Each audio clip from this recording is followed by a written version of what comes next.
जहां रेगिस्तान में अकेले घूम रही हैं पवन सिंह की वाइफ, तो वहीं पवन सिंह मीका सिंह के गर्लफ्रेंड संग कर रहे हैं रोमांस। क्या है खबर, यहाँ पे खबर, चैनल को सब्सक्राइब कर लीजिए। आइए जान लेते हैं पूरी जानकारी।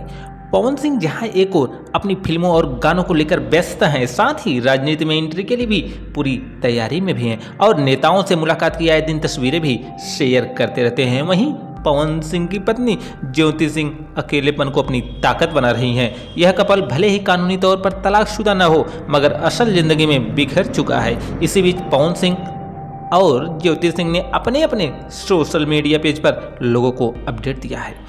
ज्योति सिंह के सोशल मीडिया पर पोस्ट में रेगिस्तान के जहाज के साथ अकेलेपन को दूर करते ज्योति सिंह को देखा जा सकता है।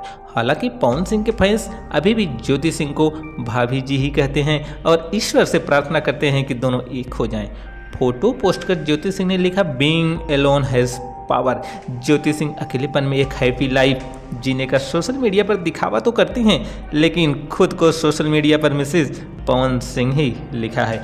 जहां ज्योति सिंह अकेली जिंदगी जी रही हैं, वहीं पवन सिंह अपने को स्टार संग एंजॉय कर रहे हैं। साथ ही साथ अपनी राजनीतिक पारी के लिए राजनेताओं संग मुलाकात की तस्वीरें भी शेयर कर रहे हैं। दोस्तों, जानकारी अच्छी लगी हो तो एक लाइक करिए, चैनल को सब्सक्राइब करिए, करिए इंतजार, क्योंकि हम हैं भोजपुरिया बहार।